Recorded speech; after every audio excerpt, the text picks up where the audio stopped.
What's good, my friends? This is the most interactive sports talk show anywhere. It's Offsides. Mark Ryan and Diesel, and we are the Fan Upstate, rolling on until 7 o'clock p.m. today. Can I get an amen? Fantastic to have you guys here and rolling on for the duration of the 4 hours. Getting ready to have a ton of fun with you this afternoon. All right, here is what's coming up on the show today. I think he's becoming one of the worst guys in sports. Do you agree or disagree with the assessment? And does he have a chance to set this most dubious record? We have got some interesting audio about topics that we've been discussing all week about the health of college football. Those who make their living in the sports are making their feelings known as well. We've got JJ Hardy joining us on the show. We've got the top 5 at 5. We've got Lawton Swan, and we have you here on the most interactive sports radio show anywhere. 844-FAN phone. That's 844-326-3663. And the madworld.com text line is there for you at the Fan Upstate, 71307. Just start your text with the word fan, and away you go on the show. So, my friends, let us get this party kick-started with the following. Dabo Swinney has made his decision. It's done. He has made his decision. And something we surmised and Josh Pate says seems to be coming into fruition. Fans today are very, very too quick to want to tell you, I told you so. You know, I said, man, what is going on in Columbia? Mass exodus in Columbia. Is Beamer worried about his chances of fielding a team? Then the Gamecocks get a few transfers, and a bunch of Gamecock fans want to say, Mark Ryan, I told you so. You told me what? You had 18 players leave. You're willing to pay a few to come there. Okay? Like, you told me that you've got a worse record through 3 years than a coach you hate, Will Muschamp. So what is it? What is the point that you would like to make here? But I do believe, folks, we can now say the following. Dabo Swinney is not going to get with the transfer portal. It is not going to happen. That is not to say that he can't get a transfer portal guy or 2 or 3, okay? But he has made his decision. He is going to do things his way.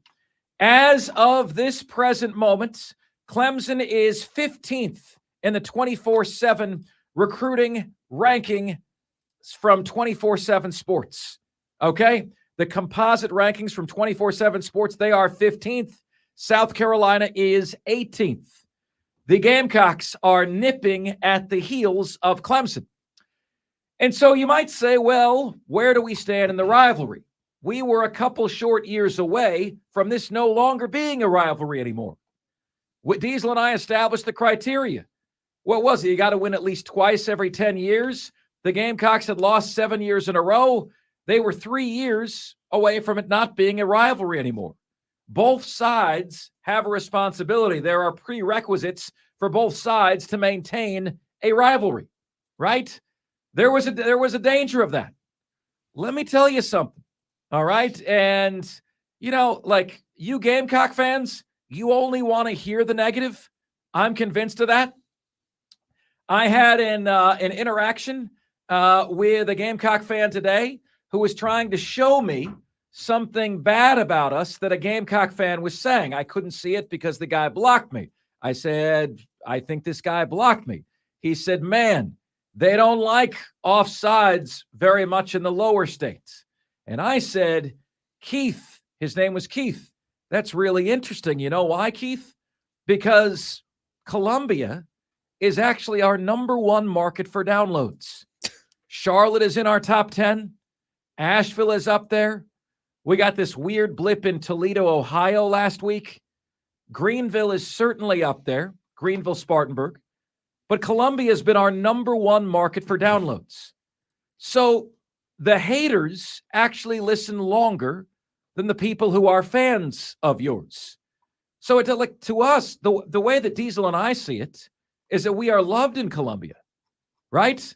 Because the way that we measure whether our message is connecting or not, it's through the roof, right? Columbia is our number one individual city for downloads by about 500. That's incredible. Beating out Greenville by about 500 downloads. Now, Greenville, Spartanburg, Anderson, our radio market dwarfs what we have in Columbia pretty handily. But Columbia 1, Greenville 2, Charleston 3. Wait a minute. I thought they didn't like us down there in the low country. Two out of our three biggest cities for downloads in the state are in the low country. Anderson, Spartanburg, Charlotte, Myrtle Beach, Florence, Rock Hill, and Aiken. Yeah. Top 10 markets. So the Gamecocks are, look, they don't like it when you speak the truth about their program. But the reality is, guys, that if Shane Beamer can beat Clemson last year and beat Clemson in the recruiting rankings this year, something that has not happened since 2012, we're a baker's dozen years away from the last time that South Carolina beat Clemson in the recruiting rankings. 7 years away since they beat them on the football field, broke that streak last year. 12 years away since they beat them in the recruiting rankings, have a chance to beat that this year. Okay? And they're really close to doing so. But the other thing is, South Carolina has landed 5 commitments in the transfer portal. Rocket Sanders, DeAndre Jules, whom Florida really wanted. Jaden McGowan, wide receiver, Vanderbilt. Pitt defensive end, DeAndre Jules. Arkansas running back, Rocket Sanders. Oscar Attaway. Attaway, boy. Attaway. From North Texas. Jared Brown from Coastal Carolina. They are going into the portal, and they are getting those guys. And Clemson is sitting there with a big goose egg. Now, if this, Diesel, was something as simple as players just not choosing Clemson, right? Don't you think South Carolina would also have nobody?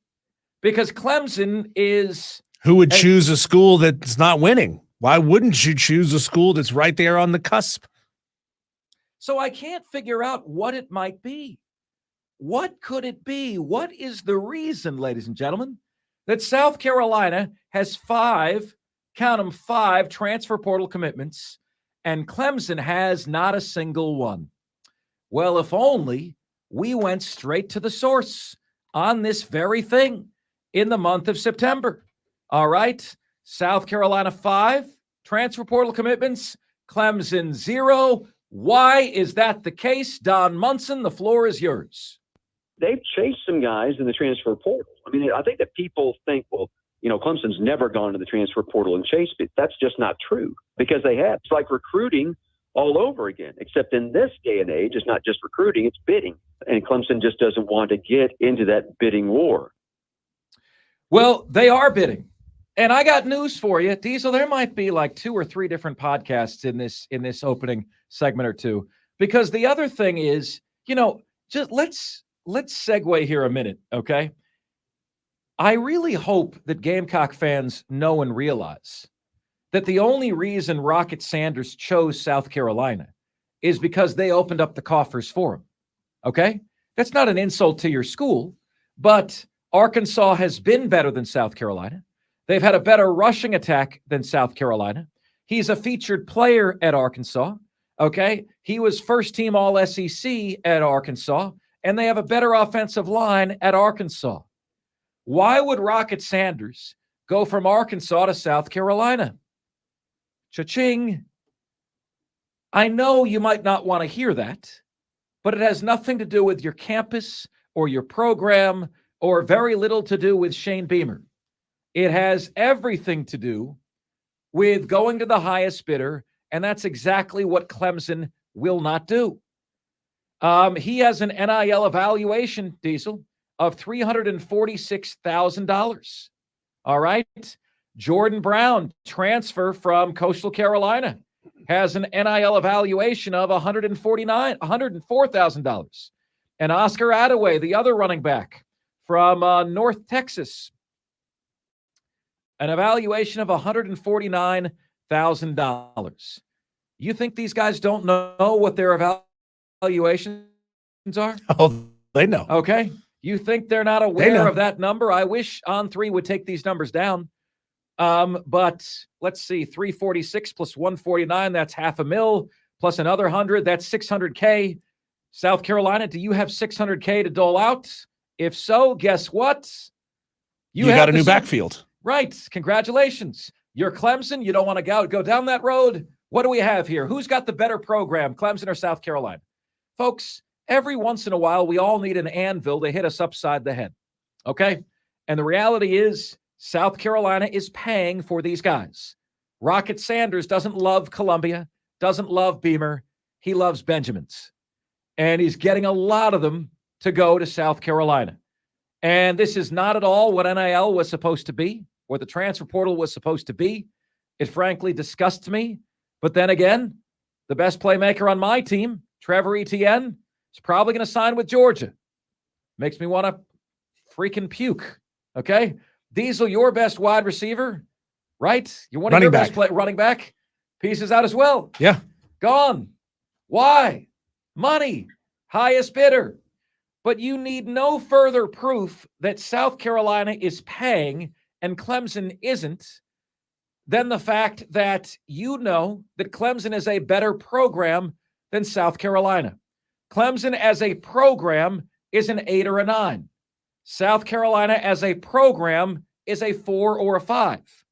Okay? South Carolina has 5 transfers. Clemson does not. And it is precisely and exactly because of what Don Munson said. Okay? Precisely because of that. And only because of that. It's the only reason. All over again, except in this day and age, it's not just recruiting, it's bidding. And Clemson just doesn't want to get into that bidding war. That's it. They don't want to get into the bidding war. So they're not getting into the bidding war. And Clemson fans and those murmurs you hear are about to become groans, are about to become moans, are about to become screams and yells. What happens when South Carolina finishes ahead of Clemson 2, 3, 4 years in a row? Is that another situation? Is that another landmark moment that Dabo Swinney has to pay attention to? Will he, say, look, guys, I don't want to be a part of this. If we got guys transferring in, making up a name here off the top of my head, Jeff, the recruiting guy, you go get them. Don't tell me what it takes. I don't want to know. I don't want to know why these guys are here. I'm just happy that they're here. I don't see Dabo ever doing that. I see Dabo riding off into the sunset, Diesel, because this is not a college football that he recognizes. This is not, I think I put the emphasis on the wrong syllable there. This is not a college football, maybe, that he wants to partake in. And the reality is this, guys. I commend Dabo for this stance. If you listen to the show, you know that I'm with you. Dabo, like, I hear you. I hate this. This sucks, right? But going to the doctor sucks too. Sometimes you got to do it. Yeah, you either got to do it or you have to make the decision that this sport is no longer for me. This sport is no longer for me. And maybe, just maybe, as you guys said, the guys, Dabo, can sit back, take it all in, and make an educated decision. But before you guys hit me with, well, Mark Ryan, what about Georgia? Georgia doesn't use the transfer portal much. Yeah, guess what their recruiting class is ranked? number 1. Alabama, number 2. You know what I mean? So Florida State right now has got the double dip. Florida State's recruiting class is number 3. Florida State's transfer portal classes are always top 10. They've got the double dip. You know, and then, you know, you're like, well, Clemson 15th, that's kind of low for them, right? 15th ranked recruiting class. Why is it 15th? Because it's showing you just how many kids value the program, value the education, value the family vibe and atmosphere. Clemson is not going to be number 10, not bidding for players. They're not going to be top 10. And they're not going to get transfer portal guys not bidding for players because those guys are in the transfer portal to be bid on. It might as well be the scene, Diesel, from Groundhog Day, where Phil Connors gets bid on by the old lady, and then he's her date for the whole night, and then the girl that he actually likes bids on him, Annie McDowell, I think, bids on him. Who lived in Asheville for a while. It might as well be that. You're entering the transfer portal. You're open for bidding.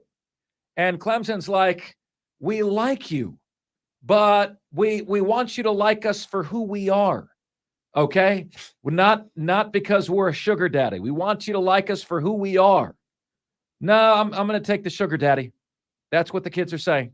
I'm going to, you know, listen, I can't eat your promises. So I'm going to go where they're paying me. And that's what these guys are doing. And my friends, it is very apparent and obvious to me. And now it's time as a Clemson fan for you to get to a point where you say, we either digest this and move forward with this, or this is not going to be good enough. This is not going to be good enough. You're going to have a hard time getting a recruiting class above number 15 without paying. You're going to have a hell of a time competing in the transfer portal without paying. You're not paying. I can't tell you how proud I am of Dabo Swinney for sticking to his guns. But there's the reality as well that this is what you are. This is what you're going to be. Clemson fans, I ask you this question, all right? And Diesel, can we put this on the poll? Would you rather Dabo change? Let's figure this out, Diesel, okay? The choices are Dabo can do as he is and be who he is, and Clemson can be 8-4 every year. Or a change can take place and Clemson can win national championships yet again. What'd you rather have? Because I commend Dabo for sticking to his guns, right? But you're getting nothing in the transfer portal. You're getting nothing, right? 15th ranked recruiting class. Do you think that recruiting class is going to be the one that gets you over the hump? No Clemson fans want to speak out about this publicly. You know, everyone wants to be seen as being all in. I'm all in with the value system. I am 100%. I'm all in. But Beamer is willing to do the deal with the devil. Dabo is not. And Beamer's got a transfer portal total number of 5 commitments, and Dabo's got 0. This thing's been open now. You guys see how it's going. What's your take on what you see? The transfer portal is open from December 4th until January 3rd. All right? Here we are, 10 days in to a 30-day window. And you got not a single commit. A program of Clemson's ilk, Clemson's brand, right? Not a single commit. Because the first thing they're all asking about is, what are you paying me? What are you paying me? We shared the interview with you from Dennis Dodd last week. He said he met with a Power 5 coach in basketball. He said the first thing kids come in and say is, what can I get here? What can I get here? 1, 2, 3, 4, 5, 6 words. What can I get here? I get a sense when you say that to Dabo, Dabo shows you the door. What can you get here? What you can get here is a world-class education. You can mature as a man. You can learn what it means to be a selfless teammate, right? We can mold you to be potentially a pro, You can get the best in nutrition and training and guidance. But I want the Benjamins. There's the door. Don't let the door hit you where the good Lord split you. That's Dabo's point. That's what he wants to say. And I love it. I love it. I just don't love the results. And it's time for Clemson fans to decide if you're okay with what is. Would you rather have Dabo an 8-4 in perpetuity, right? Or do you need to do something else, as painful as that is to consider? You know? I think Dabo's going to be one hell of a broadcaster one day. You know? He's going to get fed up with this, and he's going to be great in the booth. Maybe it's time to do it sooner rather than later. Yeah.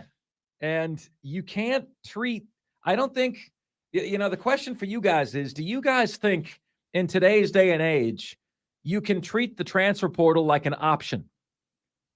If I feel like it, we'll use it. If I don't, we won't. Can you treat the transfer portal like it's an option? Not so sure you can. Right?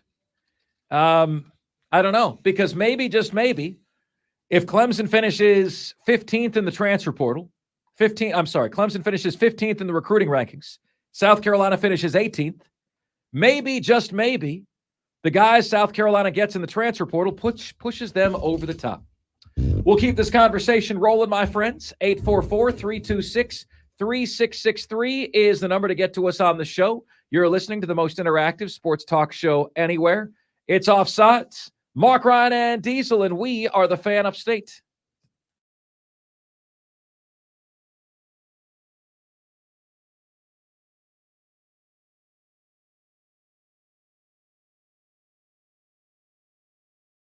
Number one for real afternoon sports talk. Offsides with Mark Ryan.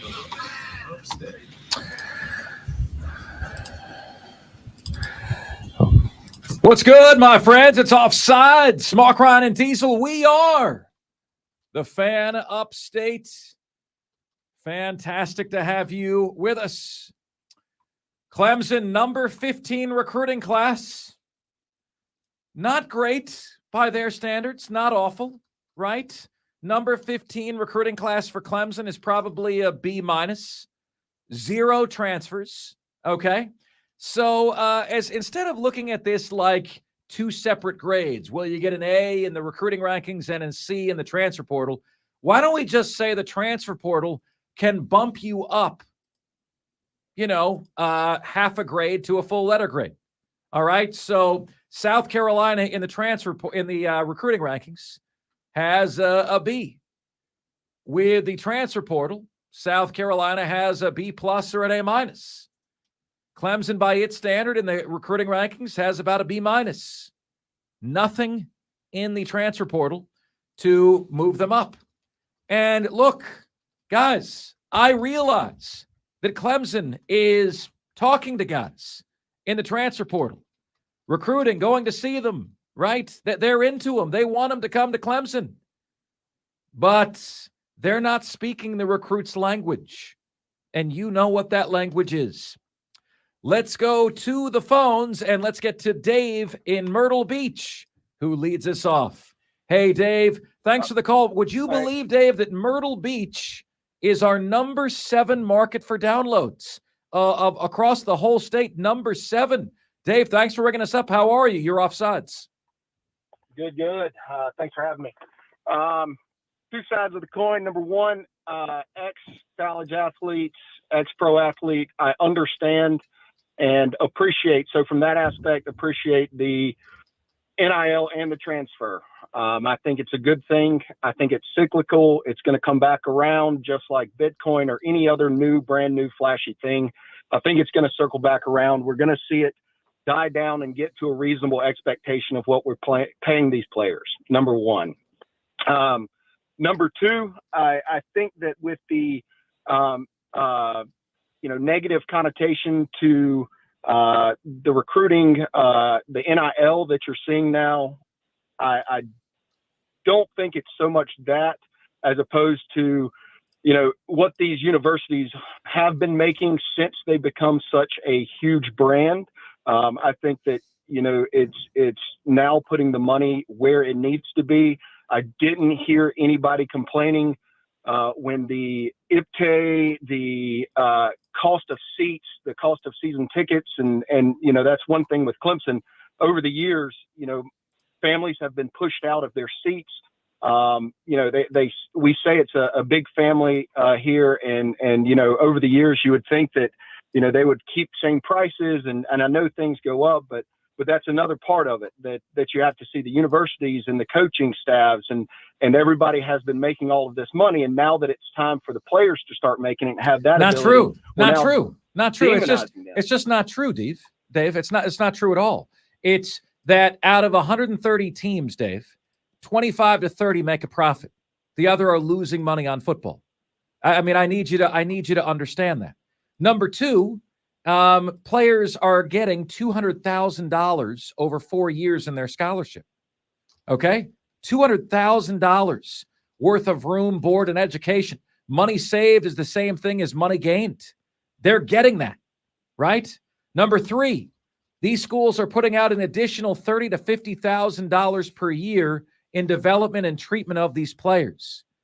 This is not at all what name, image, and likeness was designed to be. It was designed to be Travis Etienne endorses the local pizza shop. That's what it was designed to be. It's become extortion and uncapped free agency. This is not what it was designed to be. This is not good for college football.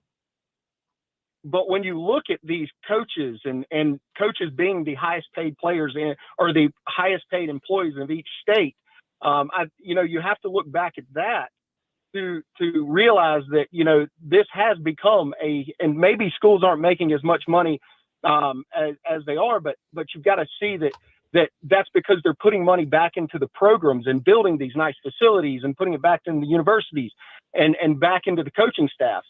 I mean, that has also got out of hand. So just because the players are making money doesn't mean that we shouldn't just vilify the ones that are using that. And again, this is really, I mean, you're seeing this year that it's much more competitive. It's become a more competitive market and playing field than it has been over the past 15 years. And yes, you do see some of those same names at the top, and that's correct. And soon you'll see the money run out. I mean, down here in Myrtle Beach, Coastal Carolina, we just did away with our NIL collective.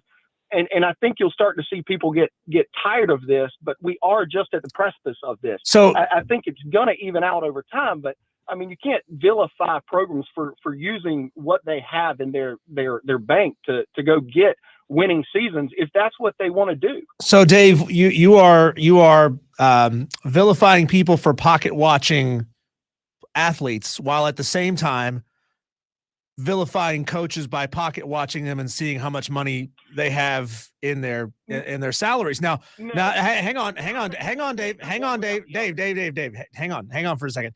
I'm sure you're aware as an athlete that when any university puts together an athletic program, there are tremendous expenses involved with operating a program.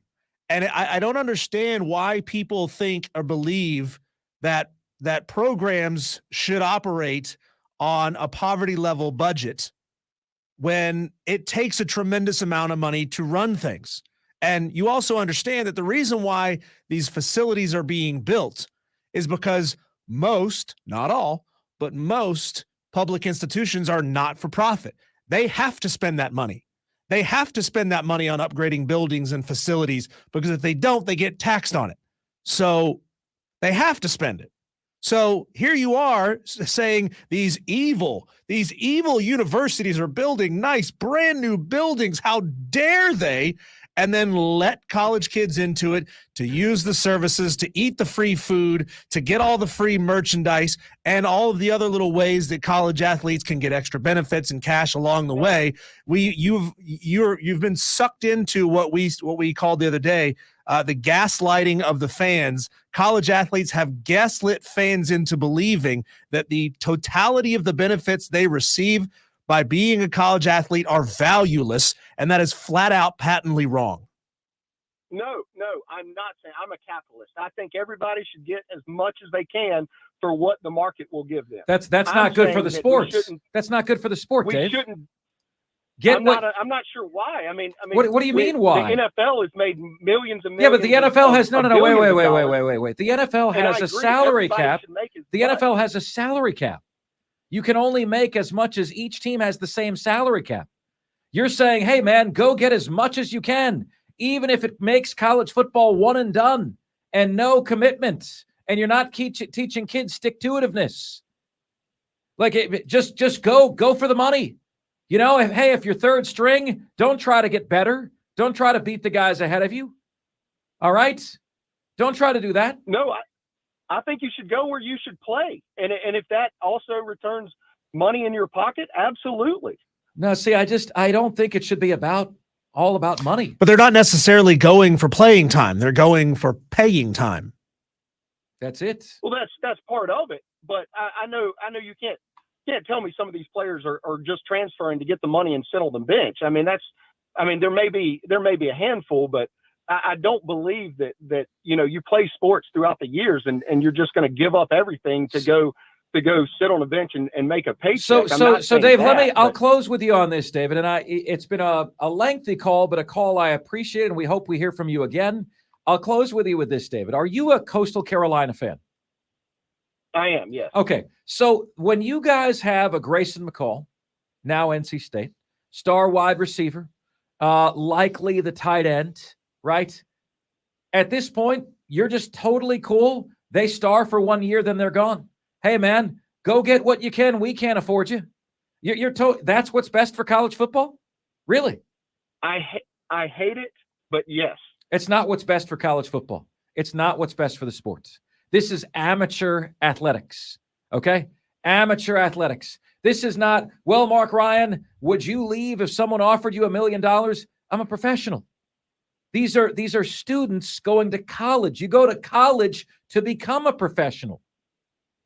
Like, I think we've gotten that lost. This is not the professional ranks, David.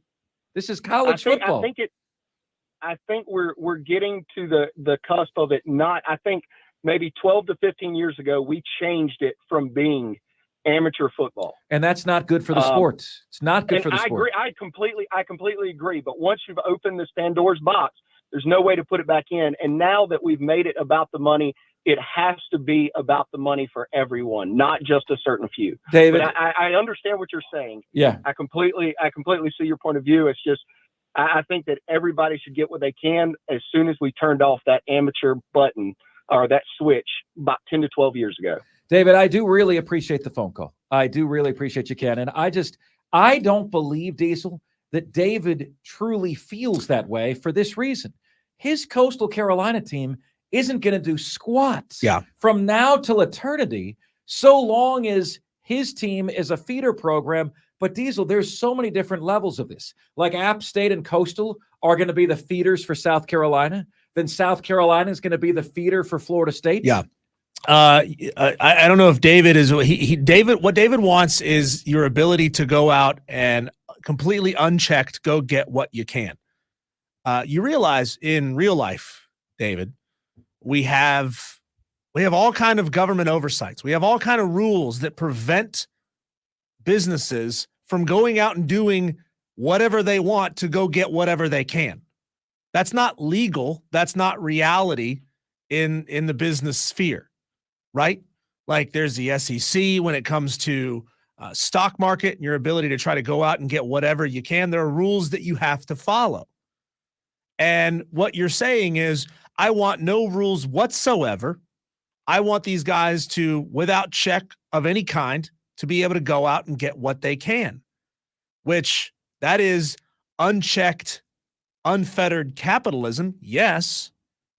But shouldn't we be looking for more of a system in which all players make the same money, whether it's in your conference, whether it's in college football as a whole? Shouldn't we be doing it that way? Where every player, no matter what, every player on the roster, no matter what, is getting, name a number, $50,000 a year, $50K a year. That's a damn good salary for most people.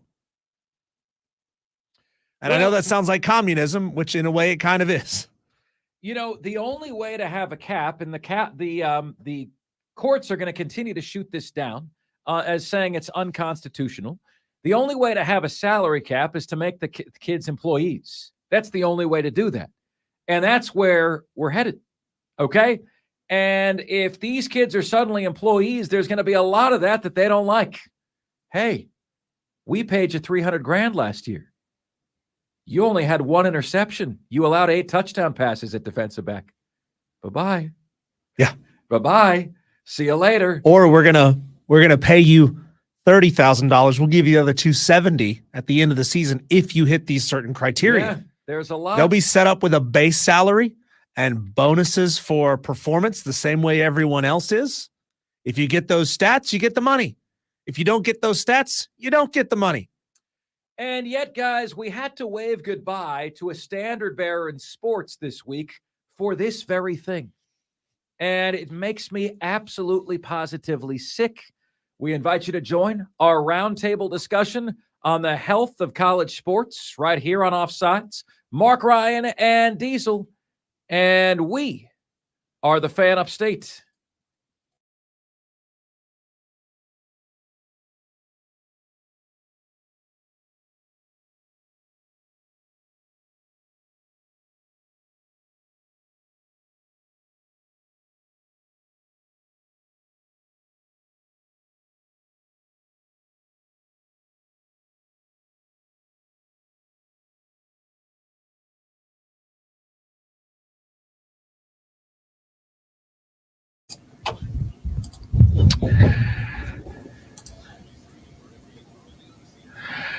It's Offsides, Mark Ryan and Diesel. And we are the Fan Upstate, rolling on until 7 o'clock p.m. today. Truly do appreciate having you guys with us here this afternoon and evening. So, guys, on this conversation, if you're just joining us, right, it is obvious to us that Don Munson told us on September 26th, Clemson is not going to take part in bidding wars for players. Not going to happen, right? And thus far, here we are. It's like, well, okay, how is that going to manifest itself? What are the results going to be? 10 days into the 30-day transfer portal window, South Carolina has 5 commitments. Clemson has not a single one. What is that telling you? Like if I say to you, read the tea leaves, what is that saying to you? It's saying that Don Munson is right, Clemson isn't offering, and therefore Clemson is not getting anybody. You'd love for it to be about choosing the right school, or like how it was for you or I when we went college on our college tours, right? Like my family, gosh, like it's just to think like your family would give up a whole week just to take you to go see colleges, right? Like my family took off a week and we went to go see Florida and Florida State and Duke and Wake Forest and Emory. And some of these schools, I didn't have a snowball's chance in Hades of getting into, okay? But like my dad wanted me to see them and like dream and let's go visit and let's go tour. And you're making decisions on colleges for all the right reasons then. Clemson's has all of the reasons, has all of the attributes that you want in a great school, right? I mean, they've got the campus. They've got the family vibe. They've got the academics, right? They've got this feeling of a college town that you don't know how to describe, but you know it when you see it. But if you don't got the Benjamins, you don't get Ben. That's how it goes, right? That's what we're seeing. And so Dabo's made his decision, and now, Clemson fans, it's your time to decide if you're going to sleep in it or not. This is the bed. Are you going to sleep in it? Do you want to be 8-4 from this point moving forward? What's the ceiling? What's the ceiling if Clemson doesn't make any changes? Okay, what's the ceiling? Is the ceiling 9-3? Is the ceiling 10-2? The ceiling isn't national championship anymore. I'm surprised that we haven't seen Clemson because they want to do it differently, right? They want to do it their way. I'm surprised we haven't seen Clemson and its NIL apparatus operate in a way similar to how we've seen the Atlanta Braves do their contract situation differently from everyone else. The Atlanta Braves, they do it where they offer you less money per year, but they offer you for a long time as a young guy. I'm shocked that we haven't. I don't know how that would work, but we haven't seen Clemson try to say, look, we get that Ole Miss might throw you $500,000 to come there and play wide receiver for a year. We're not going to do that. What we're going to do instead is this. I'm shocked that we haven't seen that out of Clemson yet. So what is this, though, Diesel? What is right? that? They would have to do it. They would have to do something in a way that makes them feel less dirty. Yeah, because that's what it is. That's ultimately what it comes down to. Right? Is NIL makes Dabo feel icky. He doesn't like it. It's like, ugh, I don't want to have to get guys this way. Well, devise a way that doesn't feel so icky. Come up with it, be the one to invent that system. Maybe you could be the one to invent the better system. Okay. So, Diesel, we lost somebody in the coaching ranks this week, and his name was Cliff Ellis. Cliff Ellis was the coach of Coastal Carolina, and Cliff Ellis was formerly the coach of Auburn and took Auburn to great heights, and he walked away. And it kind of slid under the radar. But when you listen to the why he walked away, you see that, he's not mincing words about exactly what's going on here. I mean, the last 3 years it's been building up. And it's just hard to have continuity. It's not the game that it was. And I realized, okay, this is not the game that I know. Sounds like he's talking about the AAUification of college athletics. That makes me so sad, Diesel. Gosh, I need you to give me some therapy right now, brother. Like, that just makes me so sad. Can I hear that one more time, Cliff Ellis? I mean, the last 3 years it's been building up. And it's just hard to have continuity. It's not the game that it was. And I realized, okay, this is not the game that I know. Can't you just so he was thinking about this in the offseason, and he just reached a point, Diesel, in the middle of the season. The season just began where he's like, no, not doing this anymore. Right? Like it just happened. Can't you see that happening to Dabo? Where Dabo just walks in one day and one thing happens, or like he's developed Cade Klubnik for 3 years. Cade Klubnik gets an offer from Notre Dame for $1.5 million. Sorry, coach. Doesn't look like anyone's going to draft me in the NFL. Notre Dame just offered me 1 point. Sorry, coach. Dabo throws up his hands. It's not the game I signed up for. It'll be a player that he felt like he had a very, very, very strong, rock solid relationship with, who just says, "Coach, I got to go. This is about the money." And he says, "I'm out. I've been betrayed by this system. I've been betrayed by a player that I thought I had a rock solid connection with. I'm out." And we all have a tipping point. We all have that thing in a relationship where that's it. Texter says, "No country for old men." He's not wrong. That's a fantastic analogy there, Texter. Explain that to me. You never seen the movie? No Country for Old Men. It was it's a modern Western that came out 10 years ago, 15 years ago or so. That's a fantastic movie. It's a slow burn. It's not one of those it's not a super hyped up kind of action film. But it's basically about a killer who's on the loose, who is just completely ruthless and heartless and soulless the way he chooses who he kills, why he kills them. And the police are all old school sheriffs who are just like, I don't know how to deal with this anymore. I don't have a clue how to deal with this new era of criminal. This version of it, I don't want to be a part of it. It's a fantastic. Tommy Lee Jones Woody Harrelson, Javier Bardem. Trying to remember off the top of my head who else is in. It's a great movie. It really is. Oh gosh, the guy from the Goonies, the older brother from the Goonies. He was Thanos. Josh Brolin. Great movie. My friends, what does that have to do with this, though? He's saying about Cliff Ellis and about Dabo Sweeney. Okay. I don't recognize this anymore. Oh, I don't okay. know how to operate Yeah. in this landscape. Yeah. I'm out. Okay. Fair enough. Guys, we got a reveal of the SEC schedule for 2024 last night. And of course, we came up with our own proprietary offsides formula to tell you who got it right and who got screwed. That's next here on Offsides. We are the Fan Upstate.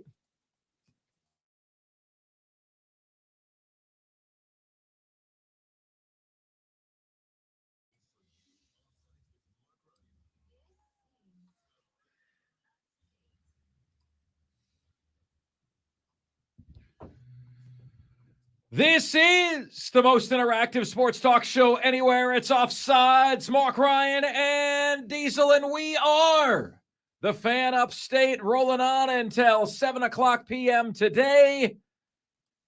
Fantastic to have you guys with us, rolling on until 7 p.m.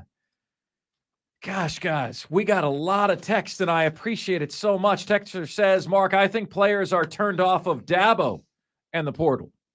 Well, they're not offering money. Texter says it's no longer amateur sports. There's an open free agent market with this portal, and it is ridiculous. Texter says it's the same reason that South Carolina players are leaving. Lower schools will be feeder schools, then middle schools will feed college football playoff teams. Texter says Mark Rocket Sanders is going to take a beating on his body for that money. Well, how much is a tackle worth to you?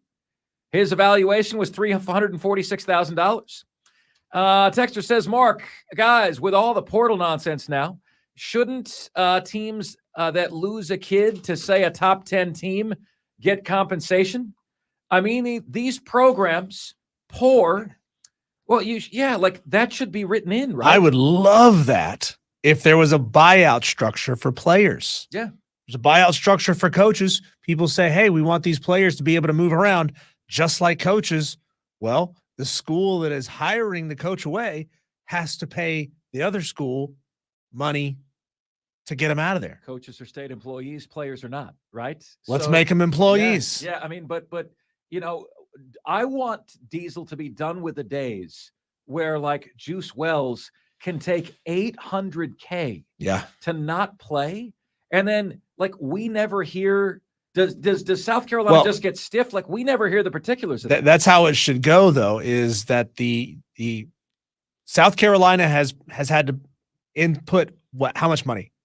$200,000. Let's just say it's $200,000 into the training and development of Juice Wells over his time there. So if Auburn hires him away, or hires him away, lures him away, pays him to come there, then Auburn is responsible for paying back half of that. You got to pay him $100K. Yeah. Because the university is the one spending that money. Yep. The university is spending the money to house and feed and train and provide medical attention and all that stuff. The university is putting out that money. So why shouldn't Auburn, if he were to go to Auburn or Ole Miss or wherever, why isn't Ole Miss on the hook for paying back a buyout that would then give South Carolina money to invest back into another player? Fair point. I mean, why shouldn't the school be entitled to that? I mean, it makes sense from this seat, right? Sure does. So he continues. He goes, I mean, these programs pour resources and money into their recruitment and development. If we're going free full agency in college football, why not this? Texter says USC is paying in the portal because in the SEC they have to. Clemson will too if they keep going 4-4 in the ACC. Well, that's not who Clemson is. Let's see here. Mark, Andy McDowell lives in Asheville, but is from Gaffney. No way. I knew she lived in Asheville. I didn't know she was. I didn't know Andy McDowell was from Gaffney. How about that? How did she? Like, I'm curious. How did she go from Gaffney to like Hollywood? How was she discovered? That's incredible, man. Texter said, Mark, Clemson had a good run in a historically bad ACC era. The NIL deal helped Florida State and Miami buy the gap back. Dabo will go down with the ship if he thinks it won't get worse. Well, okay, but it is getting worse. Clemson has not made the playoff 3 years in a row. You got Clemson fans saying, well, now they're lowering expectations. Can't make the playoff every year. Okay, well, some programs feel like they should. You know, this season is an abomination in Georgia. They didn't get in. They lost one game by 3 points. Texter says, Mark, Gamecocks have lost a lot more than Clemson. And yes, I would like more mature players from the portal. But do you take a chance on bringing a cancer in-house? No, you don't. It's up to you to research that, right? It's up to you to know the difference. I do think, though, to your point, Dabo's saying, you know, is a kid who's taken a cash grab, is that the kind of kid that we want at Clemson? Again, I appreciate the hell out of that. You know, my wife tells me that there's a lot of people, you know, this is not news, but she knows a lot of people who just date guys for money. She knows a lot of people that just date guys for money. That's not the value system I was looking for in a wife. The word for that is gold digger. Right. Maybe we should start calling these players who are transferring what they are. Gold diggers. You know what I say, Diesel? When I see a dude with a girl that he has no business dating, there goes a guy who owns a plane. You know what I'm saying? There goes a guy who owns a plane. Gold diggers. That's what they are. You know, that's not what I was looking for when I was single. That's not what my wife was looking for when she was single. Obviously not. She dated a guy. She married a guy who's in radio, right? So obviously that wasn't what she's looking for. I commend Dabo if he says, I'm not looking for gold diggers. I commend him, right? I do. Texter says, I don't understand why they don't roll scholarship dollars into NIL deals and keep full scholarships for those that are not accepting NIL money. Well, yeah, I think, Texter, you should choose one or the other, right? One or the other. You get the scholarship or NIL. Now, these players have the school by the barrel. Now, you're going to give me a scholarship, and you're going to give me NIL, and I'm going to leave whenever I want, and you're going to have no say about it. Guys, you know, like, the bubble is going to burst, but the bubble is not going to burst the way you think it will. The bubble is going to burst when eventually we start caring less. That's when the bubble's going to burst. You know, when it's like when Offsides becomes no longer 75% a college football show, but 25% a college football show. When we really, like, when they've done so much damage to the sport, and they're like, well, where are all our ratings? Where did all this money go? There was demand for my services before. You guys ruined it. You know, you ruined it. You know, you have Dave Teppered college football. It's not a good place to be. Texter says, Mark, Beamer was also fined $50,000 from the NCAA when he was an assistant for VT for using outside information in a game, and Dabo hasn't. Aware of that, sir. What is that? WikiLeaks, right, for Wake Forest? Mark Diesel, one thing is for certain, change is inevitable, but change is inevitable. Mark Diesel, one thing is for certain, change is inevitable, but evolution is a choice in some circumstances. Dabo is choosing not to evolve here.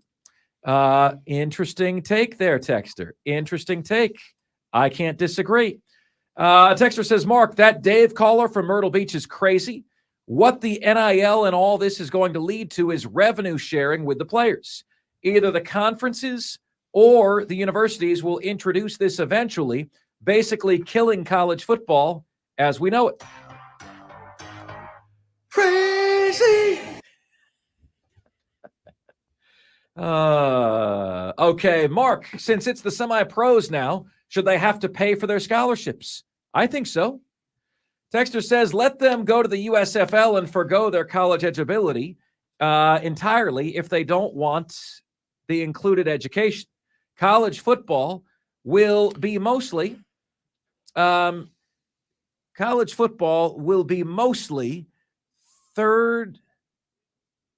stars and lower, but will be more pure. Here's the thing, Diesel. Here's the thing. Yeah, but then eventually you're going to have the best of the 3-star players. Yeah. and they'll want their money. Okay. But Diesel, the reality is, I don't think when we love college football, okay, the purity of the sport, and as you know, I've told you, I've gravitated more towards the Furman level because I feel like basketball wise, football wise, I'm seeing the pure level there, right? Don't you think we wouldn't care if we don't have the 4 and 5 stars anymore?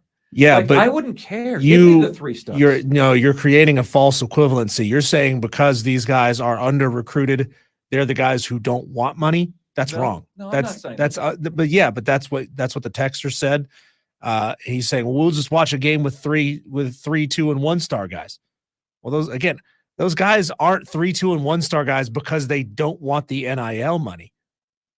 They're just going to these schools because there isn't a demand. There isn't a demand right. for their services at the schools that do have that kind of money.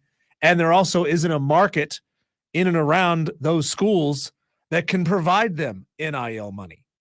Right. Well, but I think, Diesel, when the bubble bursts, we may go back to, not to where we were before, but not where it is now. There might be a middle ground somewhere where it's like, is there another feeder league? In the NBA, half these guys aren't going to college basketball anymore. They're going to the G League.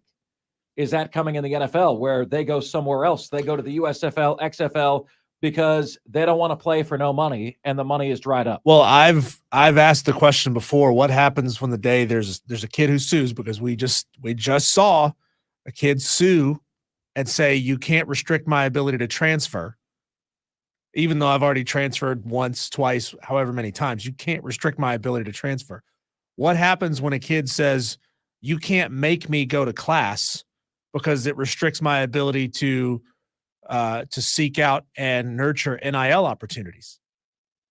I didn't come here to play school. I came here to play football. Yeah. And by playing football and training and practicing and going to meetings with potential advertisers, I can make more money that way. You can't restrict my ability to make more money. So I don't have to go to class. It'll happen. And I'm surprised it hasn't happened already. Spur Daddy says, Mark, you may not be pleased with Clemson. They're trying to flip DJ Lagway, your Gators 5-star commit. Yeah, I'm aware of that, Spur Daddy. I'm aware of that. DJ continues to preach his commitment to the orange and blue, not the orange and regalia, but the orange and blue. Don Munson says you can't put expectations on Clemson to make the playoffs as a fan. He doesn't believe in expectations. But Tyler from Spartanburg does. Sometimes expectations believe in you, though. Yeah, that's right. Dexter says, I think more established rules will be applied to the NIL, and this era of minor league football will pass. I hope so. Josh Pate said that a couple of weeks back on his show. He said, look, when there were no restrictions on what rookie quarterbacks in the NFL could make, they were throwing ridiculous money at rookie quarterbacks, right? Well, eventually, they had to come to a point where they regulated that. And now we've got the rookie salary deals. Right. Eventually, see, we are still in infancy in this situation. Yep. And in time, something will happen to regulate this. Now, I'm going to be very frank with you. If you think that regulation means going back to the way that it was, you're going to be very upset about it. Because it's not. It's not going back to the way that it was. But maybe, just maybe, there will be a reset back to some form of equitability in college athletics. And maybe that means that the quarterback is making the same amount as the lineman. And he's getting paid by the university to be there. Do you realize, Diesel, we have done something in the first hour and 15 minutes today that we have never done. It's a total break from the format of the show. We normally have a different topic for every segment, right? This show has been one topic, one discussion for an hour and 15 minutes. And I don't know if I've ever been more intrigued. Has this been okay with you guys? It's called we're peeling back the layers of the onion on this thing. Like we're really kind of digging on this, digging deep. But, normally this show is 3 o'clock segment, 3:20 segment, 3:40. They're all different segments, right? Today, it's not that we're being lazy. It's that there's so much to discuss here that we don't want to miss anything. Diesel, let's hear from Coach Prime on what he feels needs to happen from the NCAA. A kid ain't even faithful to his girlfriend. You think he gonna be faithful to a school? Like, come on, man. Like that's like an emotional thing. You know what I wish the NCAA would do, honestly, if you committed to somewhere, you can't go to no other visits. I wish that would be like, if you committed, that means you committed. You can't go no other visit. I love it. Yeah. Like, in other words, don't commit unless you're ready, which teaches kids the value of commitment, which they don't have today. All of which brings me back to, Diesel, the point that I made, where we need some of these transfer portal kids, not kids, situations to fail. Okay. I'm okay with a kid going to the wrong school and that situation not working out. I never want to see a kid fail miserably, right? But the thing is, no one covers it, Diesel. Why? Because it's not nice to cover situations that don't work out. Hey, like, how do you think fans would view you if you're the guy on social media that's like, look at these 8 situations. You know they're going to be there. Look at these 8 guys that entered the transfer portal. Nobody signed them.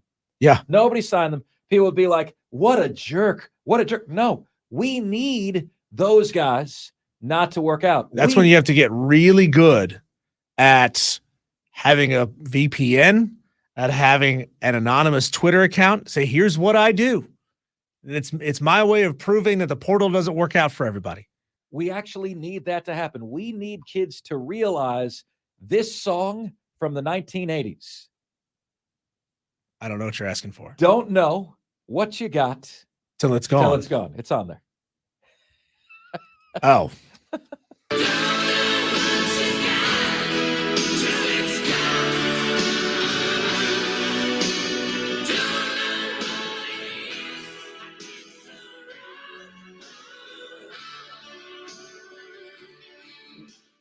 Do you know what the artist name is there? You just looked it up. Oh, something snake? Cinderella. No. Cinderella. There you go. Yeah, there you go. Guy had a horrible singing voice. It's awful. Up next, you won't believe what you could do this week for less money than a movie ticket. That's next here on Offsides. We are the Fan Upstate.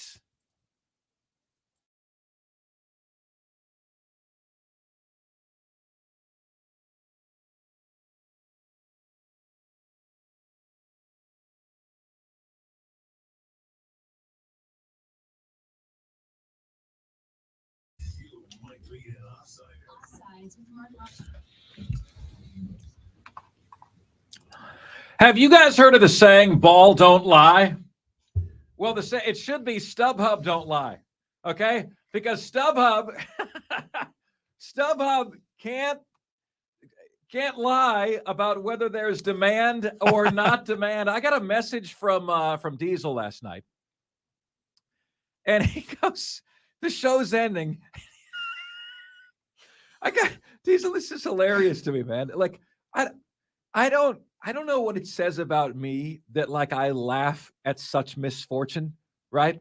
But Diesel sends me a message last night when the show's over, and it says this. It goes, Diesel, I don't know if I've laughed this hard at the show since the time we had that guy on the message board talking about poopy water at Williams-Brice Stadium. You know what I'm saying? I don't know if I've laughed the ice, the poop ice, or whatever it's called. What did he call it? God, that was so funny. But Diesel sends me this message, and it says, worth bringing up tomorrow. Actually, it's not worth a whole lot, Diesel. So I don't know if it's worth bringing up tomorrow. He goes, Panthers-Falcons tickets, Panthers-Falcons, okay, are going on StubHub for as low as $9. Ladies and gentlemen, we are 2 weeks away from them paying you to go to the game. Okay? I'll pay you. Bring a canned good and you'll get a seat in the upper deck. No, I'm good. I'm good. You know, Diesel, would you go to that game for free? If I said to you, Diesel, I got tickets. You want to go? Panthers, Falcons? For a box seat? Yeah. A box seat. The weather on Saturday is supposed to be a little chilly, low 50s, cloudy, possible rain because it's definitely supposed to rain on Sunday. So maybe you get some of that stuff moving in early. You telling me I have to pay to go sit in that condition and drop probably $30 on parking too? Panthers No, thank you. Falcons tickets are going for as low as $9. $8 now. $8 now. $8 now. Things that cost more than a Panthers Falcons ticket. Your average meal at McDonald's. A venti drink at Starbucks. Costs more of. I'm on StubHub right now, Mark. And this is just StubHub. So this doesn't include Vivid Seats and all the other online marketplaces as well. There are 758 listings for tickets available. Oh, under $50. Here, take them. Merry Christmas. This is just for tickets under $50. And most of these are trying to sell 2 to 4 tickets together. So if you conservatively multiply that by 3, that's over 2,000 tickets available in that stadium for under $50. I think you're going to have a bunch of kids that get those in their stockings, and they're going to say, "This is the worst gift that I got." They have to bring stocking. The local YMCA to start filling up sections. Oh, Diesel, this hurt. This hurt. Me. This cut me deep, brother. Last week. Oh, sorry. You ever watch early conference tournament games, like the smaller conference games, or bowl games, the pre-Christmas bowl games? You'll see a block of 40 or 50 kids in a section right behind the goalposts. Yeah. That's because it's like a local charity that just gave away tickets to the Boys and Girls Club of insert city. That's what they're going to have to do to fill up Bank of America Stadium. Oh gosh, this is Diesel. I had something that cut me deep last week. So anyway, Jackson's about to lose his first tooth. Yep. Okay. I got like a special, like my mom brought it up for me. It was when I was a kid. It's like a tooth fairy pillow, and it has a little pocket in it for your tooth. And I gave it to Jackson, and he goes, it's just a pillow. Ouch. He goes, ouch. I'm like, no, bro, you don't understand. That's an heirloom. He goes, it's just a pillow. And Angela's like trying to get him to appreciate it. I'm like, no, he lost. When he loses his tooth, he's going to wish he had a tooth pillow. Now he doesn't have the tooth pillow. He didn't appreciate it. He viewed that tooth pillow the same way all those kids are going to view those Panthers tickets, man. They're $8. Guys, can you give me a list of things that cost more than a Panthers Falcons ticket for $8? Like, what costs more? What are things that you wouldn't believe actually cost more than an NFL ticket? Okay. This is unbelievable. A venti drink at Starbucks. A typical meal at McDonald's. Okay? A haircut costs more. If you're getting $9 haircuts, whew. A haircut costs more than a ticket to an NFL game. All right, we got Panthers culture. Joining us next, JJ Hardy. It's Offsides, the Fan Upstate.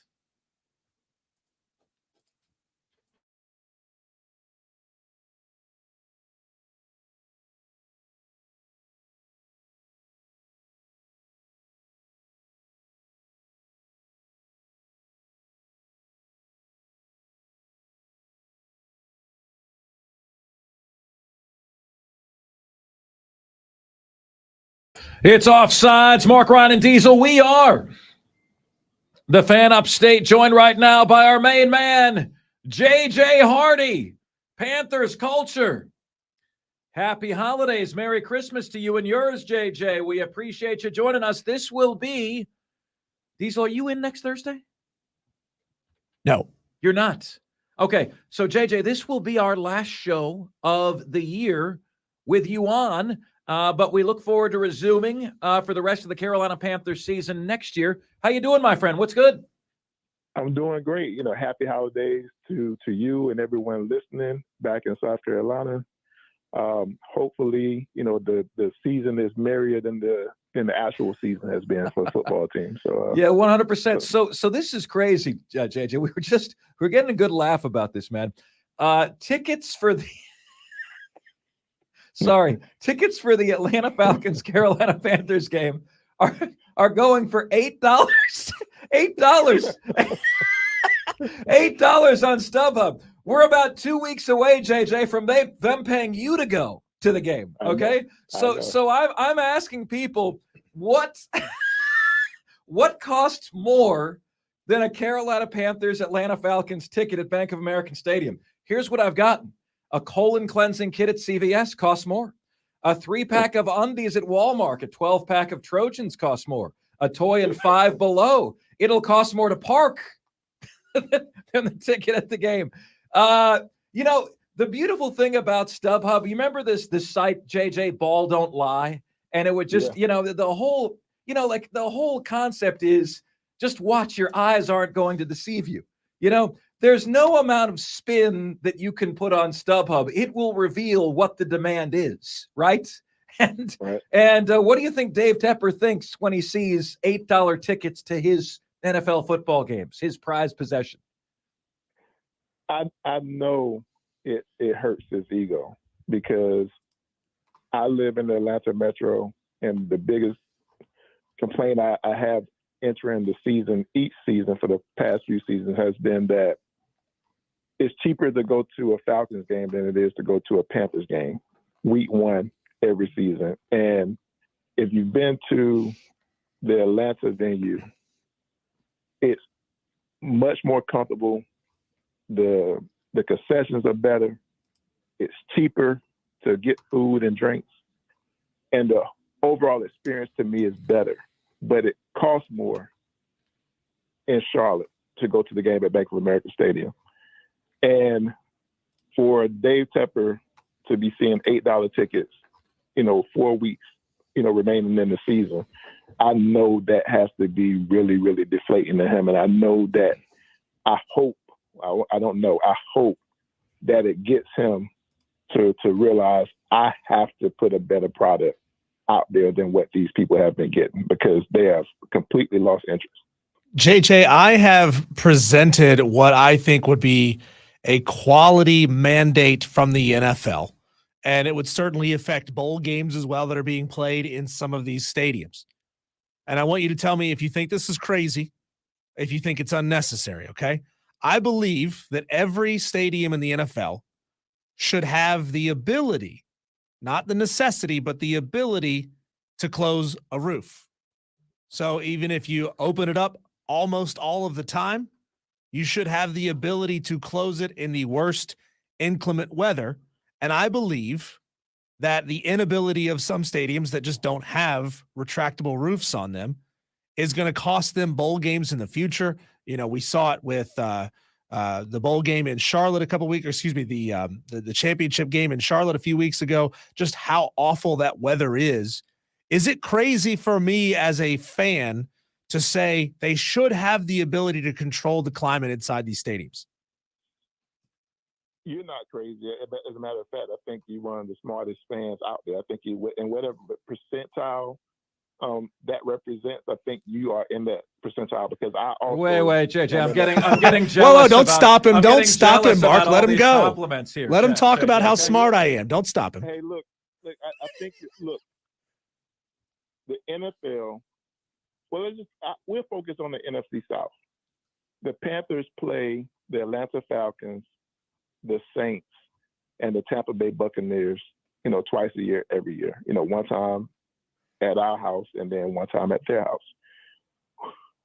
Those teams always have good conditions, right? Unless it's raining in Tampa. But Atlanta has the flexibility of closing their stadium. It has some opening at the top. And then you have the Superdome in New Orleans, which is really old and may not have AC, but it's closed to conditions, right? But then in Carolina, not that the weather's bad in Charlotte, but we can experience what they're going to experience on Sunday, any given Sunday. Or it's too hot for them to even wear home jerseys, for the first month of the year, which is insane to me. But more important than that, as a consumer, and I just speak for me, I know everybody's different, but I don't go to but maybe 2 or 3 games max a year. But when I go, I like to splurge. I like to have nice seats for me and my family. And so I'm usually spending upwards of, $200 to $250 per ticket, right? Because of the experience I want. The worst thing in the world is to put that much money out there. Like for my family of four that normally travels to games, it probably cost me $1,000 to go to a game. Wow. I would be hating life right now Wow. if I had to pay that amount to sit in 40 degrees and rain. Like, it would drive me nuts. So I think as an owner, if you have the resources, I think, yeah, football is an outdoor sport. It's cool to enjoy the conditions from time to time. But the reality is when it gets late in the season, sometimes early in the season, if you're in a place that gets a lot of thunderstorms, I think you should have the ability to control the environment of that game. Not just, for the fans. I think sometimes it's for your own guys. Sometimes your own guys, it don't matter what narrative they spin, your own guys sometimes struggle in the inclement weather. If you go back to Green Bay, maybe 7 years ago, maybe more than that now, everybody thought that Green Bay and Aaron Rodgers had a home field advantage because they were at Lambeau, and then the playoff time is 8 degrees at Lambeau. And I saw San Francisco go in there and beat them.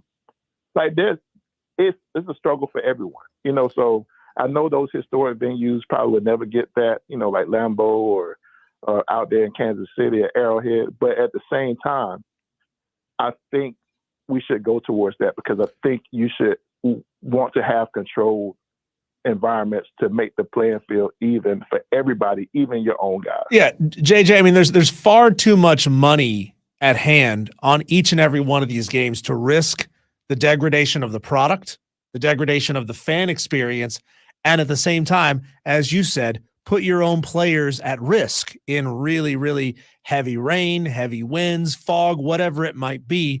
And again, I'm not saying that they should be required. Like, if the conditions reach this, you have to close the dome.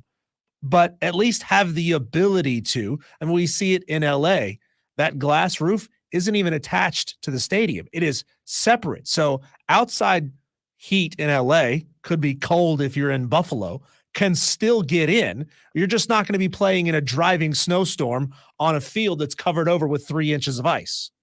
Exactly. JJ Hardy joining us here on the show. JJ, I was reading I can't believe how much Dave Tepper can't get out of his own way, right? Like, it's unbelievable to me. This thing about he's reached out to Bill Belichick to see what it would take, as if what Carolina needs is an outdated approach in a new school era with a guy who has failed miserably without Tom Brady, who's going to want total control, but's done a crap job with total control. Like, I mean, there are worse candidates than Bill Belichick out there. You get the sense that the Carolina Panthers might be more fundamentally sound, but he's far from what should be their first choice. What is Dave Tepper doing there? It's funny because in 2020, ahead of David Tepper hiring Matt Rule, the reason he got to Matt Rule was because he learned that Josh McDaniel, his first choice, the apple of his eye, preferred to go to Cleveland. That's what the reports say. And so when he learned that McDaniel preferred the Cleveland Browns job over any job, then I think he felt a bit put off by that and instantly pivoted to going to get the new thing in Matt Rule before he got on the plane to head to New York to interview for the Giants job. And when I was reading, the details of his infatuation with Josh McDaniel, it was because he was in love with the Patriot way. When Tepper was a minority owner with the Steelers, they faced the Patriots quite a bit, in the playoffs, or they looked at, the Patriots as the man that they had to beat to be the man in the AFC. And I think he admired Bill Belichick and the Patriot way from a distance. And so as an owner, I think he felt getting Josh McDaniel may be a chance to get some of that Patriot way in Carolina. Now, on the surface, I can see how he would be enamored by that. But Bill Belichick, I just checked today, and I checked Wiki, so I'm assuming that is correct. But he's 71 years old. He's coming off what would be his second consecutive losing season. He hasn't done a thing without Tom Brady. He hasn't developed the quarterback that he drafted in the first round 3 seasons ago in Mac Jones. And so I don't know why Dave Tepper would think Bill Belichick would be the ideal coach for his particular job. Like you said, yeah, I think the team overall would be more fundamentally sound. I think we would probably be a little bit better on defense, but it's not like that's our problem right now. Our problem is that it feels like a miracle for us to score points, to score a touchdown every Sunday. Yep. And Bill Belichick, if you check what's been going on in New England before this past weekend, they were struggling to score touchdowns as well. So obviously his way isn't what we would need. And I think the worst part of that rumor that's going around about that is that it would take assets to get him to come to Carolina, that you would have to trade the Patriots something to get Bill in return. And I think with us not having the first round pick in 2024, with us not having a second round pick, I believe, in 2025, anything that you give up would be of value. And to do that for a 71-year-old coach who would be 72 next season just seems like the most counterintuitive thing that Tepper could ever imagine. But because we're the Carolina Panthers, like, I have to consider that it's probably like a 75% chance that it happens. So I'm bothered by it. I'm trying to ignore it, but I know it's out there, and I believe that it has some legs to it. I just hope that the legs are short. That last part was the funniest thing I've heard. It has some legs to it. I just hope the legs are short. I love it, man. We're like, you go on this detailed 3-minute explanation, and then you hit us with the punchline. There was a payoff to that, man. That was really good. I appreciate that, JJ. JJ, I'm learning from the best. There you go. This weekend feels like we're in store for another just snooze fest of a football game, something in the range of a 17-13 type game. I say 13 because it's damn near impossible for the Panthers to put up 2 offensive touchdowns in a single game. It has happened this year, but it is exceedingly rare. Is there anything that you see that says we're going to get more than a total of 30 points in this game? Heck no. I mean, we face the Falcons in ideal conditions in their dome to begin the season. And I can't remember the exact score, but I know that we didn't score 20 points, right? So to expect this team to go out against this Atlanta team, and let me tell you something about Atlanta, man. Like, I hate the Falcons, but because I live in the Atlanta metro, like, that's all I see. Like, on the news, they have like the special segments for the Falcons, and although they aren't what you would consider a good team, they're still, I think, at the top of the division or near the top of the division. And the defense is pretty tough, right? And so I think that's a bad scenario for the Panthers again, is the fact that we still haven't found our footing as an offense, and we would basically be playing to their strengths, of their team, because they're not a great offensive team either, but their defense is very opportunistic, especially Jesse Bates, and that's the same guy who intercepted Bryce Young twice in week 1, and Bryce Young, I mean, for as much as he was hyped coming out of college, and it's for being a great processor and everything, and I still think he has potential, but he has been turning the ball over. I think he's been playing better ball, in spots as the season has gone on, but with the pressure that he's constantly under, just every once in a while he just throws something up, and Jesse Bates is lurking. So I gotta ask you this, JJ. If you said he was billed as a high-level processor, if this were a computer processor, would this be a Pentium 2, Bryce Young? It probably would be like the. I mean, I don't want to bash the dude, but it would be like whatever the compact was, like the 2003, 2004 edition. Oh no! Oh no! So I mean, and it's not.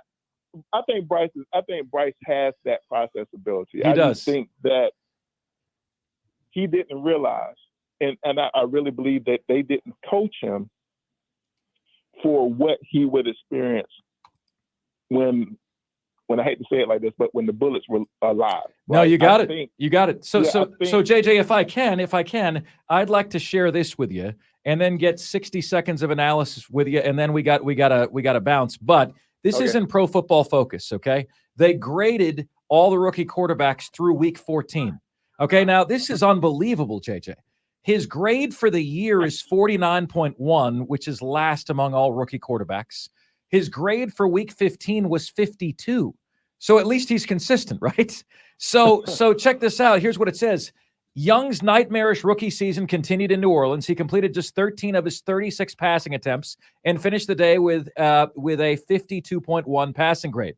Though his supporting cast isn't helping much, Young ranks dead last in completion percentage among quarterbacks with at least 300 dropbacks. He also fumbled in 8 of his 12 starts.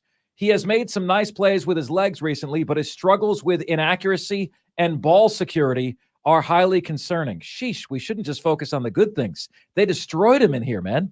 So struggles with inaccuracy and ball security, 60 seconds. Pro Football Focus says, JJ, those are highly concerning. Well, they are highly concerning, and that's been my biggest issue with Bryce is the fact that I thought his floor was going to be like a high-level game manager, even as a rookie, because of what we saw and what they told us in the preseason about his processing ability, the fact that he didn't throw a lot of interceptions. I think he threw like 12 interceptions for his entire college career. Yeah. But he's turned the ball over a lot. And for me as a fan, somebody who loves the game of football, like the ball is precious and you have to protect it. And Bryce has been careless with it. And I don't know how easily he can fix that. And that's my biggest concern with him. It's not his ability, it's not his arm strength, it's not even the processing that we talk about. It's the fact that when he's under duress and when he kind of spazzes out a little bit in the pocket, it's the fact that, a lot of times it ends up being, a tip ball. And I don't want to say tip because that'll get misconstrued, but it'll be a ball that gets strip sacked, tip coming out of his hands.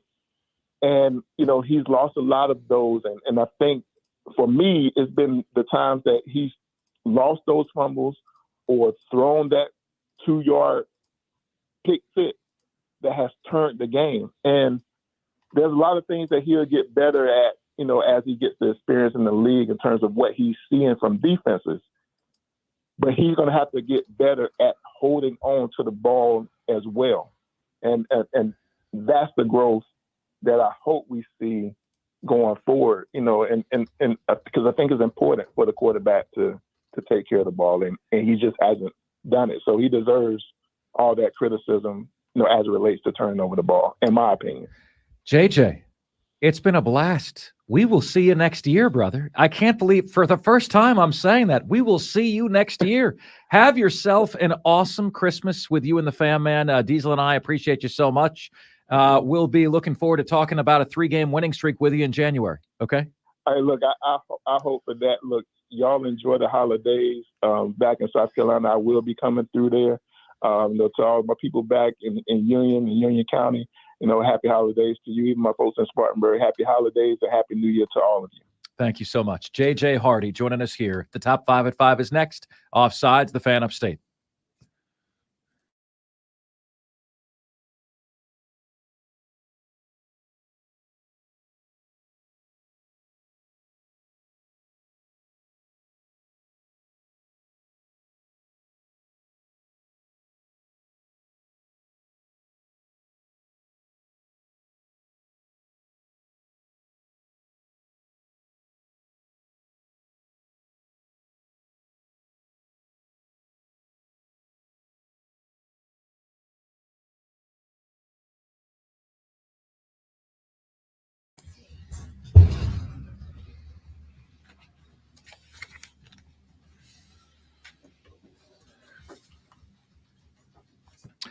What's good, everybody? This is the most interactive sports talk show anywhere. It's Offsides. Mark Ryan and Diesel. We are the Fan Upstate, rolling on until 7 o'clock p.m. today.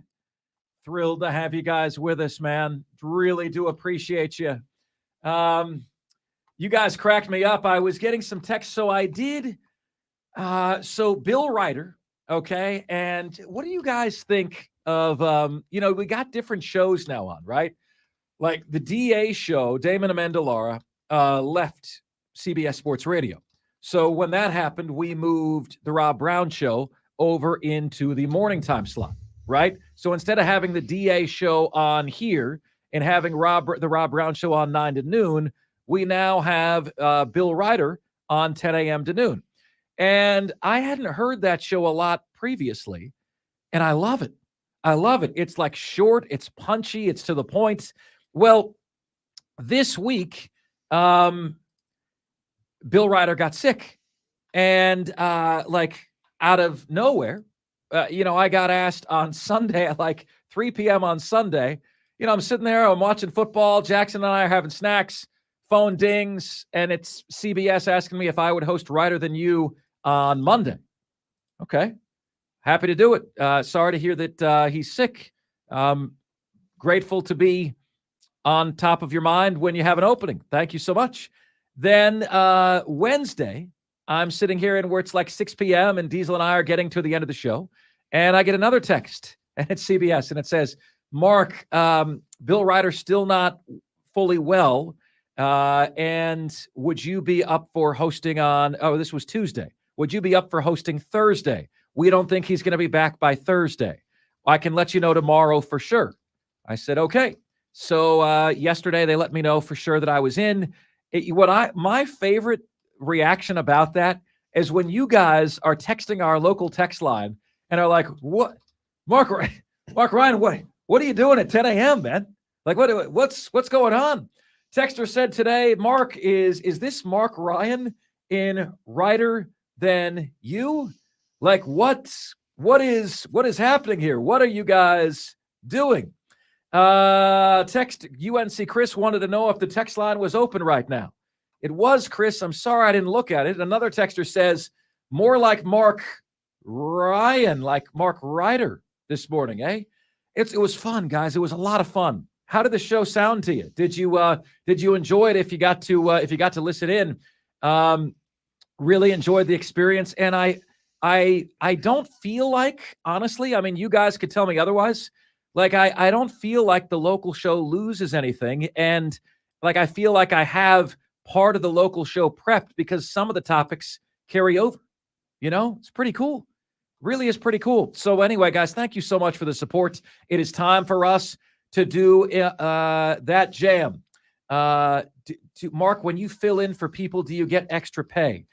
You do get, like, you don't ever have to. It's illegal to work for free. It's illegal to work for free. So if you do a shift, you do get a payment for that shift, right? And that's how it goes. Texter says, Mark, although we don't often agree on topics, I thought you did a good job. I think Ryder Than You is hilarious. Host and co-host Pretty Daddy, let's see here, are just hilarious. Mark, wronger than you. LOL, just kidding. We just don't agree, but I liked it. Man, thank you so much. Yeah, I feel the same way. Those guys are great. It was an honor to be on with them. Really, really is. All right, guys, it is time for us to do that jam. We call it the Top 5 at 5, the top 5 biggest sports stories of the day, the top 5 topics we're discussing. Ladies and gentlemen of the Upstate, Offsiders, the Top 5 at 5 starts right now. And now, the Top 5 at 5. And 5, 4, 3, 2, 1. Hit it. 5. There's not a lot, folks, that like gets me to laugh so hard that I'm howling. And like you guys say every once in a while, Mark, Diesel, stop. You're making me drive off the road. Diesel sent me something last night that did that to me. He sends me a message that it says, Mark, worth talking about. Worth talking about, not worth buying, apparently, right? And what it was is that Diesel found $8 tickets for the Carolina Panthers Atlanta Falcons game this weekend. I can't, even though I know what the story is now, I can't even say it without laughing. And we're asking you guys, what are some really cheap products that actually cost more than $8? A listener, Tiger Pal Rachel, says, Mark, it cost me $15 to get into my nephew's SC State competition this weekend. It cost me $15 to get in to that. Texter said, Mark, a colon cleanse costs more than it does to get to that game. Okay? By colon cleanse, do you mean a gordita crunch from Taco Bell? Is that what you mean? That'll do the trick. That'll do it. Regular meal at McDonald's, a venti Starbucks cost more than it does to go to a Carolina Panthers. The Atlanta Red Falcons Bull Carolina. on your drive to the game costs more than going to the game. Yeah. Diesel, I am tired. Look, it's crazy to me. It is crazy to me that this is the case, right? So, guys, would you pay $8 to go to the Atlanta Falcons Carolina Panthers game this weekend? Or if I paid you to go, would you go? They're this close to having to pay people to come in. Yeah, I looked it up on StubHub, and again, this is just StubHub. There are a lot of other ways that you can buy tickets to games. But just on StubHub, there were over 700 listings. 700 listings. And some of these are for multiple tickets. Most of them are for less than $50 a ticket for an NFL game. And some of those were in the lower bowl. Like, we're not all talking about nosebleeds all the way up at the top. No, there were a handful of tickets available in the lower bowl for less than $50 a ticket. I've been saying it for the last 2 weeks on the show since David Tepper has really ratcheted up all of his dumb decisions, that the only way to get Dave Tepper's attention is to embarrass him. And hopefully somebody somewhere has pulled him aside and said, look how low the demand for our product is. $8. StubHub don't lie. It doesn't, and it's incredible. $8, my friends. Does that have you scurrying to StubHub to get yourself a ticket? Or are you still like, nah, bro, no, that's not for me? Next up. 4. All right. Cliff Ellis is a basketball coach, was a basketball coach for Auburn, Coastal Carolina. Retired last week, but it was the why behind his retirement that really kind of made me sad. Listen to this. I mean, the last 3 years has been building up, and it's just hard to have continuity. It's not the game that it was. And I realized, okay, this is not the game that I know. That is so sad to me. That like the game is pushing out legends of the sport. You can't have continuity. What is he telling you? He's like, I'm trying to build something with this team. I'm trying to make them good. The second I think we're building something, I got 3 guys entering the transfer portal. It's not the game that I knew. Can you blame him? Coach Prime says, here's a way to instill commitment. A kid ain't even faithful to his girlfriend. You think he gonna be faithful to a school? Like, come on, man. Like that's like an emotional thing. You know what I wish the NCAA would do, honestly, if you committed to somewhere, you can't go to no other visits. I wish that would be like, if you committed, that means you committed. You can't go no other visit.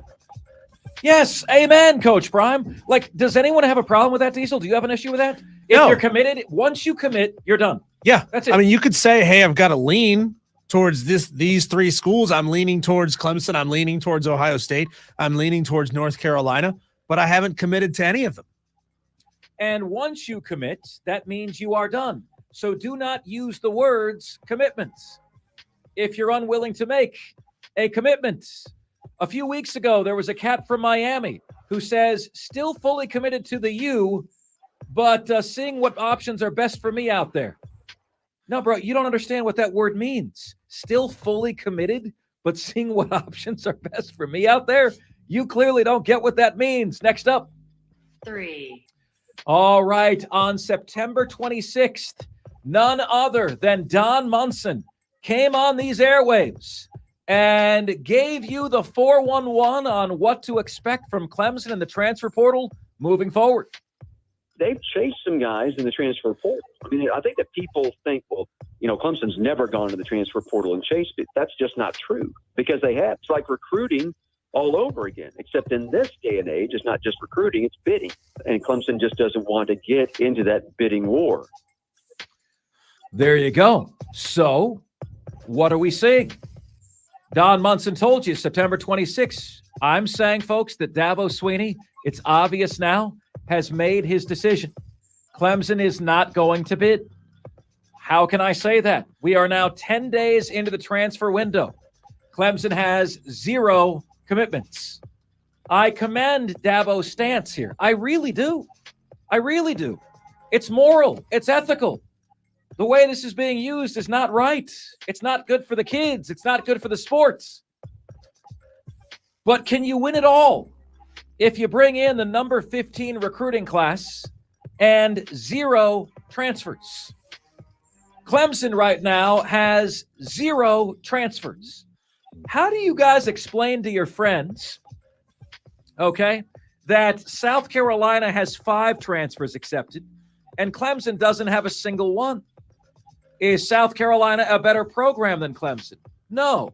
Have they won more than Clemson? No. Do they get more players to the NFL than Clemson? No. South Carolina is paying for players. This is obvious, okay?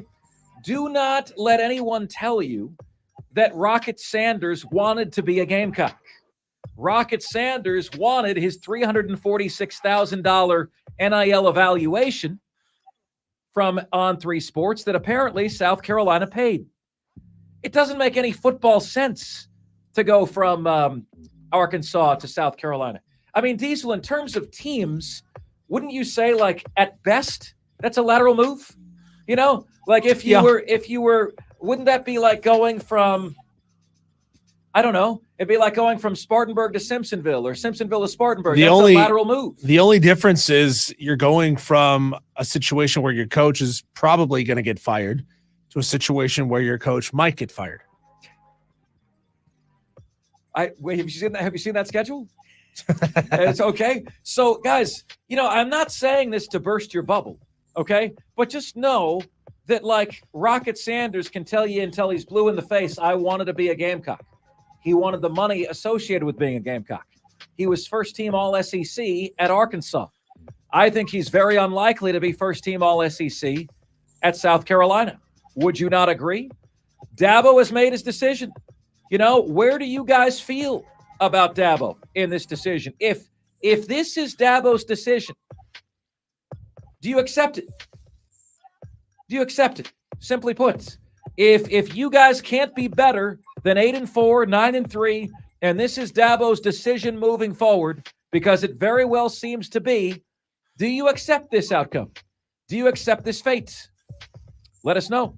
71307 on the carpro.com text line. Next up. 2. Okay, at number 2 today, Draymond Green suspended indefinitely. Diesel, I have not heard that phrase, suspended indefinitely, since the 6th grade. When somebody did something at school, suspended indefinitely? Like, just for kicks, a couple weeks ago, Jackson bent a kid's finger at school because the kid cut him at line. And I'm going to say to Jackson, you are suspended indefinitely as a result of that. I can't believe this. Like, I can't believe the punishment. I can't believe the action. I can't believe any of this. Okay. And I ask you guys the question, is Draymond Green a Hall of Famer now? Like, when you consider his behavior, you have kept bad people out of the Hall of Fame before. They made Terrell Owens wait. Major League Baseball has an all-time hits king, all-time home run king that is left out of the Hall of Fame. So you don't think they would leave out a guy like this? The weird thing to me about Draymond Green is the traits that make him bad, he needs to make him great. The chip on the shoulder makes him great, right? Makes him indispensable to the Golden State Warriors and their cause and their efforts. But because the chip is not under control, it makes him bad. He's now been ejected 19 times in his career. You told me yesterday, Diesel, Rasheed Wallace leads the way with 29. I think he has a chance to take the cake. I think he won't now because the league will keep hitting him with long-term suspensions, and he'll eat up a lot of what time he has remaining in his career sitting on the bench or in the locker room. It's so weird to me that, like, the Golden State Warriors have both the biggest hero and villain in basketball. Steph Curry, not especially fast, athletic, strong, doesn't look like he should be out there. We love him. We absolutely love him. Draymond Green, bully, dirty, out of control. And, like we heard in the movie Forrest Gump, are you crazy or just plain stupid? Stupid is, stupid does, Mrs. Blue. And Draymond Green is doing a lot of stupid. Look, I love people who get more out of less, not less out of more. That's Draymond. I love people who weren't born on third base yet make it home. That's Draymond. I love people who confront teammates, not crack jokes while they're getting blown out. That's Draymond. But the dude is totally out of control. And I would not vote him in to the Hall of Fame today. And finally, much more on this on tomorrow's show, but the SEC schedule has been released, and I have scores for everybody's schedule in the Southeastern Conference. I want to share this with you guys, and I want to share my scoring system with you so you can tell me whether you agree or disagree, okay? To the teams in the SEC, here's how I evaluate the caliber of each team. So when you're determining schedule difficulty, like, what does it mean to play Florida? Scale of 1 to 10. Florida's a 5. South Carolina's a 4. Tennessee is a 6.5. Texas A&M is a 6.5. Texas is an 8.5. Alabama's a 10. Georgia's a 10. LSU, 7.5. Ole Miss, 7. Oklahoma, 8. Vanderbilt, 2. Kentucky, 6. Mississippi State, 3.5. Arkansas, 4. Auburn, 5. Missouri, 7.5. I made my strength of schedule rankings based on those 1 through 10 grades. All right. How do you feel that I did? Quick thoughts on the schedule that was released yesterday. Florida has, Diesel, listen to this, Diesel. The final 5 games on Florida's schedule. You ready? Georgia, Texas, LSU, Ole Miss, Florida State. Should Billy Napier just start packing right now? Dear God. Should he just start packing right now? I mean, this is insane. There has not been a harder 5-game stretch. And oh, by the way, there is no bye week in the middle of any of that, okay, that I have ever seen in my entire life. Now, everyone is outdone by that, all right? South Carolina has a 3-game stretch, Ole Miss, Alabama, and Oklahoma. Good luck. Right in the middle of the season. Good news for the Gamecocks is they have bye weeks on either side of that 3-game stretch. I don't know why Gamecock fans will not admit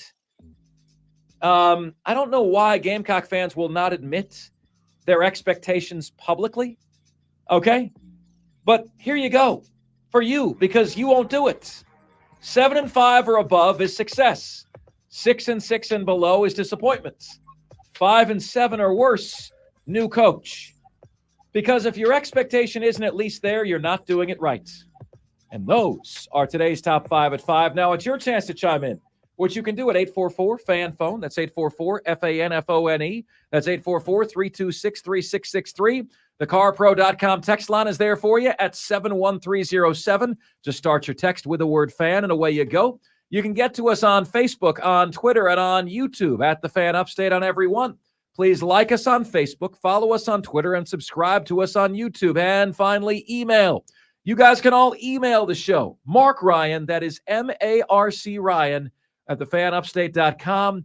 All the different ways you can get in touch with us here on the most interactive sports radio show anywhere. Lawton Swan joining us next here on Offsides, The Fan Upstate.